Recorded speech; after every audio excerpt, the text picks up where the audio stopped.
Assalamualaikum warahmatullahi wabarakatuh dan salam sejahtera saya ucapkan kepada Puan Caroline Ann Justin selaku pensyarah kursus Sosiologi dalam Pendidikan.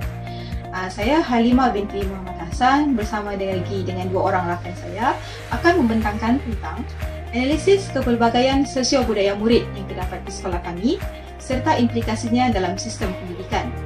Dan pada masa yang sama juga, kami akan menjelaskan tentang peranan guru sebagai agen sosialisasi dalam memastikan kepelbagaian sosial budaya ini dapat memberikan manfaat kepada pembelajaran mereka.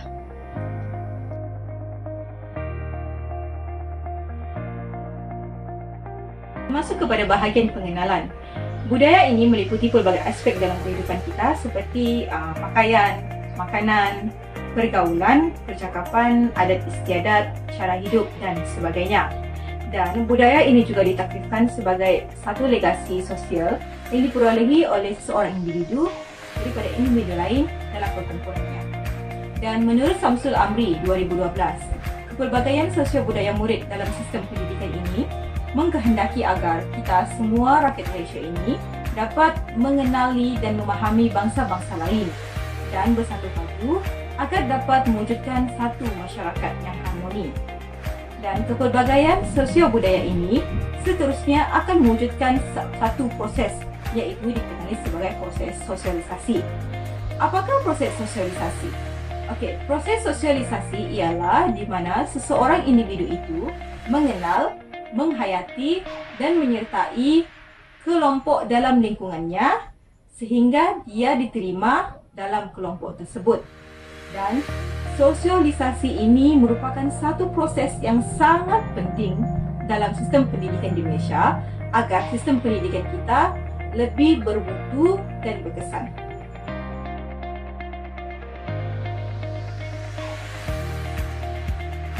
Assalamualaikum dan salam sejahtera. Saya Abdul Saleh bin Ampas dan saya akan membentangkan analisis pelbagaian sosio-budaya di sekolah. Baik, berdasarkan kepada sebuah sekolah yang berada di pedalaman Sabah, kami mendapati terdapat 4 sosio-budaya di sekolah tersebut. Antaranya ialah agama, bangsa, bahasa dan juga struktur sosial. Okey, baik. Pelbagaian sosio-budaya yang pertama adalah dari segi bangsa. Bangsa merupakan sekumpulan manusia yang mempunyai asal-usul yang sama dan juga mempunyai sifat-sifat yang serupa. Misalnya di Malaysia terdapat 3 kaum terbesar, iaitu yang pertama adalah Melayu, yang kedua Cina dan yang ketiga adalah India. Okey, manakala di Sabah pula kita mempunyai 32 etnik dan antaranya adalah seperti Kadazan Dusun, Murut, Rungus, Bajau dan juga Sungai. Okay. Dalam konteks ini kita dapat melihat bahawa belajar terdedah pada amalan, ada tersam pandangan dan juga cara berfikir bangsa ataupun sesuatu kaum etnik yang berbeza sama ada secara sedar ataupun sebaliknya. Di sekolah, pelajar juga mempunyai peluang untuk menyambut perayaan-perayaan yang disambut oleh kaum-kaum di Malaysia. Contohnya seperti sambutan Hari Raya. Selain itu, terdapat juga sekolah yang membuat persembahan tarian. Misalnya sekolah yang kami kaji, semasa majlis penutupan sekolah mereka akan membuat persembahan tarian mengigel ataupun mengalai. Okey. Seterusnya kita akan melihat jadual 1 iaitu analisis latar belakang murid yang terdiri daripada 14 orang responden di sebuah sekolah pedalaman di Beluran Sabah. Analisis ini merangkumi pelbagai aspek yaitu umur, jantina, etnik dan juga agama. Berdasarkan daripada jadual tersebut, kita dapat lihat bahawa responden adalah berumur di antara 9 hingga 12 tahun dan ianya melibatkan kedua-dua jantina iaitu lelaki dan perempuan. Dari aspek kaum dan etnik, kita dapat lihat bahawa responden di sekolah tersebut terdiri daripada pelbagai kaum dan etnik. Misalnya Rungus, Sungai, Kadazan, Iban, Melayu, Sendayo dan juga terdapat responden yang berdarah kacukan. Misalnya responden nombor 11. Pelajar tersebut merupakan seorang perempuan berumur 10 tahun dan berdarah kacukan Sungai dan Pakistan.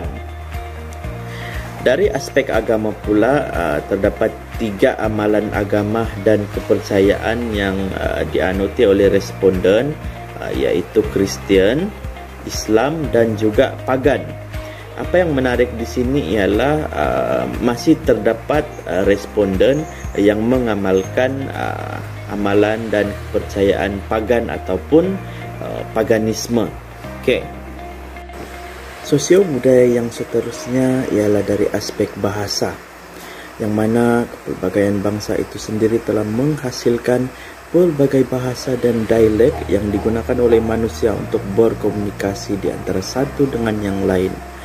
Di Malaysia misalnya, bahasa Melayu telah digunakan sebagai bahasa rasmi serta dijadikan sebagai bahasa pengantar di institusi pendidikan. Dan perkara ini telah dimaktubkan dalam Perlembagaan Malaysia serta Akta Pendidikan 1996. Dalam analisis ini, di sekolah pendalaman seperti di Sabah, kebanyakan pelajar cenderung untuk menggunakan bahasa ibunda dalam pertuturan seharian mereka. Hal ini demikian kerana kebiasaannya ibu bapa lebih gemar untuk menggalakkan anak-anak mereka bertutur menggunakan bahasa ibunda masing-masing. Selain aspek bangsa dan bahasa, aspek agama juga akan disentuh di dalam analisis kepelbagaian sosio budaya di sekolah ini.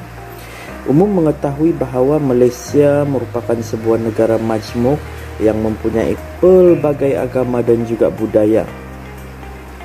Pada dasarnya, Malaysia merupakan sebuah negara yang aman damai dan sering menjadi negara contoh di peringkat antara bangsa. Antara agama di Malaysia ialah agama Islam, Kristian, Buddha, Hindu dan juga Sikh, dan tidak kurang juga masih terdapat masyarakat yang masih mengamalkan kepercayaan paganisme. Di sekolah, pelbagaian agama merupakan sesuatu yang unik. Hal ini kerana pelajar boleh belajar bersama-sama walaupun menganut agama dan kepercayaan yang berbeza. Akhir sekali, analisis ini akan membincangkan struktur sosial di sekolah. Struktur sosial secara umumnya adalah satu set institusi sosial dan juga corak hubungan yang dilembagakan bersama-sama untuk membentuk sesebuah masyarakat. Di peringkat sekolah, struktur sosial pelajar dapat dibahagikan kepada 3 tahap, iaitu tahap rendah, tahap sederhana dan juga tahap tinggi. Pelajar yang berada di tahap rendah kebiasaannya cenderung untuk tidak bersemangat semasa belajar dan berisiko untuk menghadapi keciciran pendidikan. Berdasarkan analisis di Sekolah Pedalaman Sabah, pelajar di tahap rendah ini kebiasaannya banyak menghabiskan masa membantu ibu bapa di kebun dan tidak mempunyai kemampuan untuk mengikuti tuition berbayar. Pelajar di tahap ini juga kurang untuk mendapatkan akses pendidikan yang lebih baik seperti gadget untuk mencari maklumat pelajaran di internet serta wang untuk mendapatkan buku rujukan. Sebaliknya pula untuk pelajar di tahap sederhana dan tinggi, hal ini kerana mereka kurang menghadapi masalah keciciran pendidikan dan berpeluang untuk mengikuti tuition berbayar. Jadi jelaslah di sini bahawa struktur sosial sedikit sebanyak telah memberikan kesan kepada motivasi pelajar untuk belajar.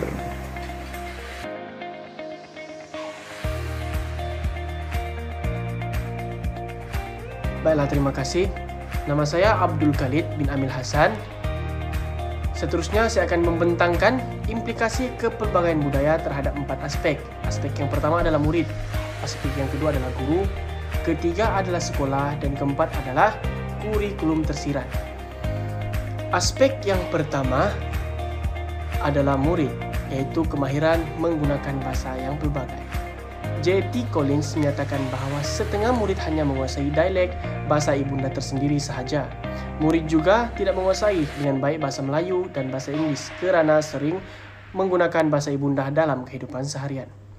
Murid yang tidak menguasai bahasa pengantar berkemungkinan menghadapi masalah pembelajaran, iaitu kurang faham bahan yang dibaca maupun penerangan guru, dan berpotensi untuk ketinggalan dalam setiap mata pelajaran. Bagi murid yang menguasai 2 atau lebih bahasa seperti bahasa ibunda dan bahasa Malaysia ataupun bahasa Inggeris, akan lebih memahami pembelajaran memandangkan sinapsis telah terbentuk dalam otak mereka. Bersangkut paut kepada hal itu, murid yang mahir di bahasa pemahamannya dalam sesi pengajaran dan pembelajaran lebih cepat dan cemerlang jika diasuh dengan cara yang betul. Aspek yang kedua adalah guru, yaitu layanan adil terhadap setiap murid. Untuk berlaku adil terhadap setiap murid, guru perlu mengenal latar belakang murid, merangkumi taraf sosioekonomi, tempat tinggal, budaya, adat resam, kepercayaan dan agama. Hal ini akan membolehkan guru memberikan layanan yang lebih adil kepada individu murid mengikut keperluan murid itu sendiri. Guru juga tidak seharusnya menggunakan maklumat latar belakang murid untuk mengesahkan generalisasi dan perlabelan yang telah dibuat. Apabila guru memahami situasi murid, guru akan dapat merancang pembelajaran yang sesuai dengan memberikan layanan yang adil terhadap murid tanpa mengira latar belakang sosial budaya. Dengan begitu, diskriminasi dalam pembelajaran dapat dielakkan. Aspek yang ketiga pula adalah sekolah, yaitu kepimpinan sekolah. Tahap pencapaian semua sekolah ataupun institusi bergantung kepada gaya kepimpinan pengurusan sekolah. Pengurusan yang baik dapat mewujudkan iklim sekolah yang mesra, memotivasikan dan membentuk kerjasama sebagai sebuah pasukan. Kerjasama antara sekolah dan komuniti khususnya melalui peranan Persatuan Ibu Bapa dan Guru iaitu PIBG dapat meningkatkan pencapaian sekolah. Sebagai contoh, pihak sekolah dan PIBG yang menganjurkan aktiviti seperti gotong royong, sukan aneka tradisional, pesta perayaan mengikut kaum etnik dan sebagainya. Dan aspek yang keempat adalah kurikulum tersirat. Menurut Olivia 1977, kurikulum dirujuk sebagai satu set mata pelajaran, isi pelajaran, satu set objektif pencapaian, semua yang dirancang oleh pihak sekolah, satu sirih pengalaman yang dilalui murid, dan apa-apa sahaja yang menjadi pengalaman murid sebagai hasil persekolahannya. Kurikulum tersirat adalah perlakuan, perancangan dan tindakan menggubal, membina dan melaksana kurikulum yang tidak dinyatakan secara bertulis tetapi berfungsi membina hati, akal dan jiwa pelajar supaya menjadi insan yang berguna dan dapat meneruskan tradisi hidup dan masyarakat. Dalam pembentangan ini, implikasi kurikulum yang tersirat dibahagikan kepada 3. Yang pertama adalah pembentukan kendiri murid dapat dilaksana. Sebagai contoh, murid yang bersosial dengan pelbagai etnik akan lebih bersifat terbuka berbanding murid yang tidak. Yang kedua, murid dapat belajar dalam keadaan ceria dan menyeronokkan. Sebagai contoh, murid akan menjadi ceria kerana pertemuan sosial dalam sekolah akan menyebabkan perkongsian pelbagai budaya, merangkumi bahasa, makanan, pemikiran, dan sebagainya. Perkembangan ini akan memberikan impak yang baik dan memberikan murid pembelajaran tersirat yang positif. Dan yang ketiga adalah menggalakkan interaksi antara murid secara meluas dalam bidik darjah. Sebagai contoh, murid yang berinteraksi dengan etnik lain secara meluas akan dapat membentuk satu entiti yang bersifat perpaduan, bukan bersifat perkauman. Sekian, terima kasih.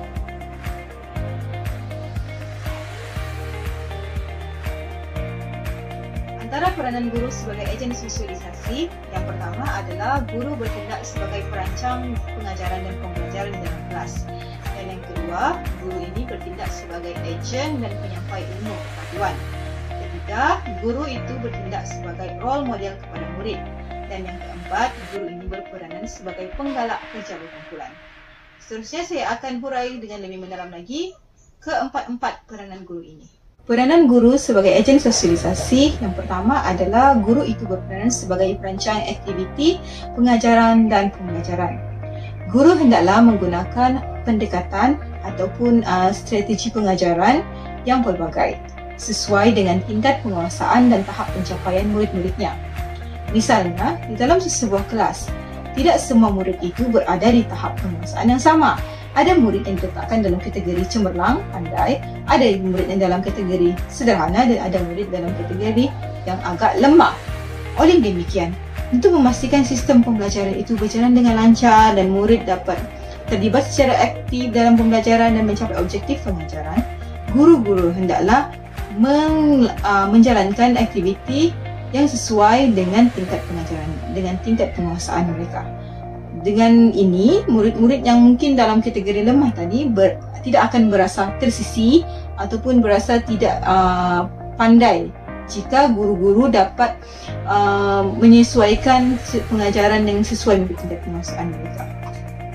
Dan seterusnya, kurikulum formal yang diajarkan perlu juga diselitkan dengan nilai-nilai murni, dengan sikap, kepercayaan dan budaya antara kaum.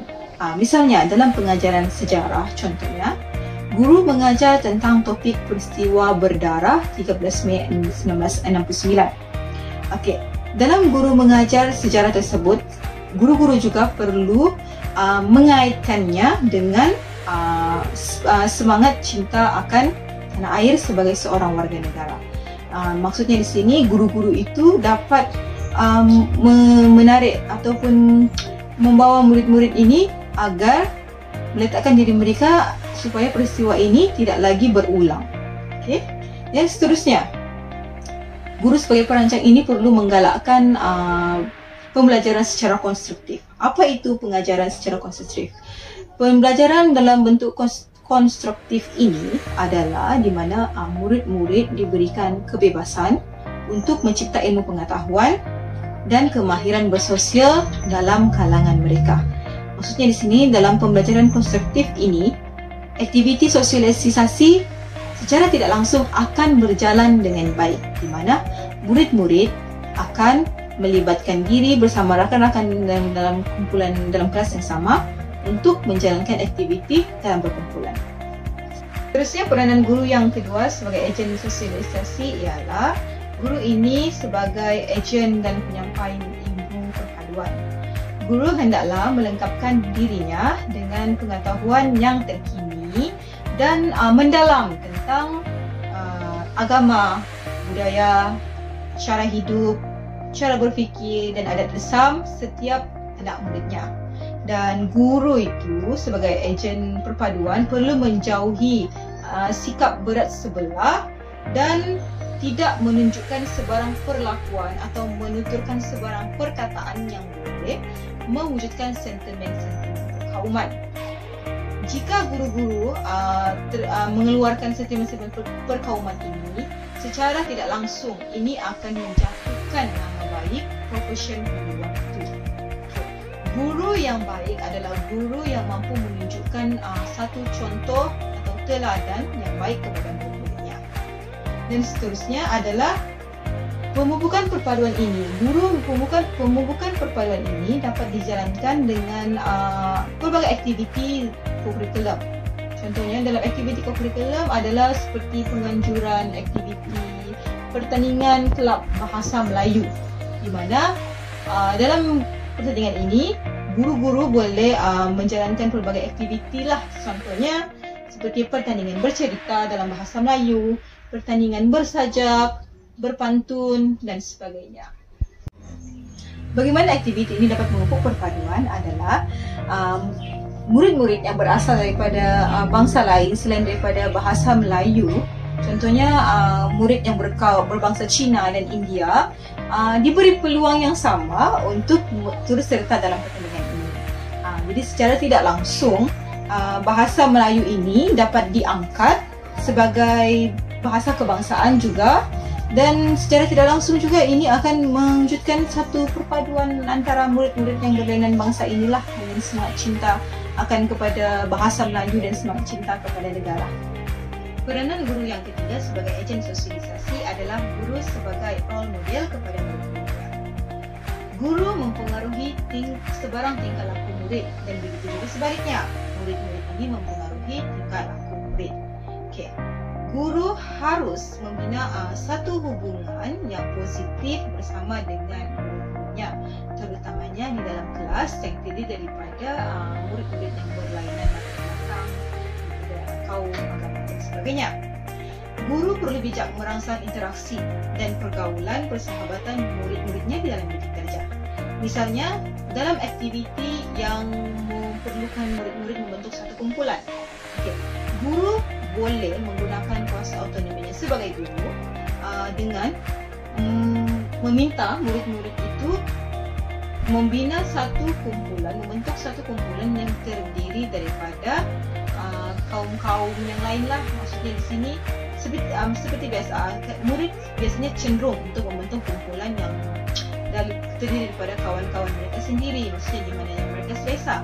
Tetapi jika dibiarkan, lama-kelamaan ini akan mengganggu juga bentuk persahabatan bersama dengan rakan-rakan yang lain. Oleh demikian, guru yang bijak, dia boleh menggunakan kuasa autonominya ini untuk memastikan murid-murid itu sekiranya mereka bentuk kumpulan itu hendaklah terdiri daripada murid-murid ataupun rakan-rakan mereka yang lain, tidak hanya tertumpu kepada rakan-rakan yang sama. Okey? Dan seterusnya. Okay. Jika guru juga perlu menghindarkan diri daripada menunjukkan sikap yang prejudis terhadap sesuatu etnik. Okay. Kerana jika guru-guru menunjukkan satu sikap yang prejudis terhadap sesuatu etnik, ini akan mempengaruhi hubungan antara guru dengan murid itu dan akan memberi kesan juga kepada hubungan dalam kalangan murid-murid di dalam kelas itu. Kerana guru ini adalah role model ataupun contoh yang dipandang oleh murid.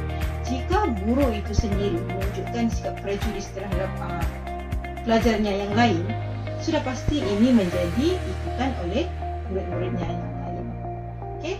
Dan guru ini perlu memupuk kemesraan lah di kalangan murid-muridnya ini agar interaksi yang berlaku di dalam kelas ini dapat memberi peluang kepada murid untuk menyesuaikan diri sesama mereka.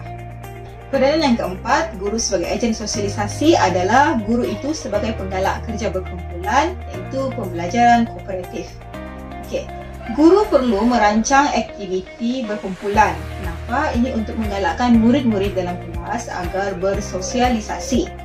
Di mana melalui pembelajaran kooperatif ini, murid-murid diajar tentang nilai hormat menghormati, nilai bertanggungjawab, nilai kerjasama dan kemahiran-kemahiran sosial yang lain.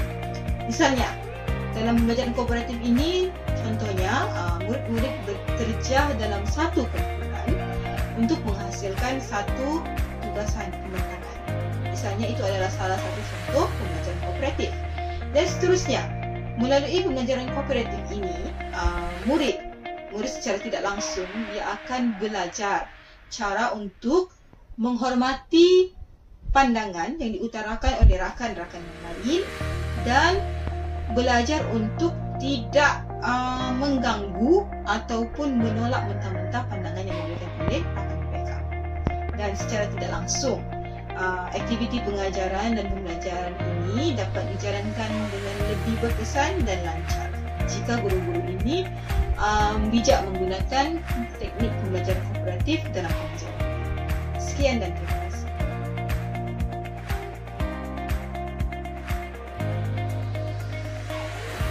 Kesimpulannya, masyarakat majmuk di Malaysia secara langsung telah membawa kepada kepelbagaian sosio-budaya di sekolah khususnya. Hal ini dilihat telah memberi kesan dan implikasi kepada perkembangan sistem pendidikan dan juga suasana pembelajaran di peringkat sekolah secara umumnya. Dalam konteks ini, guru perlu memainkan peranan yang penting sebagai ejen sosialisasi memastikan pelbagaian sosio-budaya ini tidak membawa kepada sebarang halangan dalam proses penyampaian ilmu pendidikan. Oleh itu, pelbagai kaedah perlu dilaksanakan oleh pihak sekolah untuk memberikan kesedaran kepada murid mengenai pentingan sosio-budaya ini, sekaligus menghormati, meraih segala bentuk perbezaan yang wujud. Itu saja pembentangan kami pada kali ini. Sekian, terima kasih.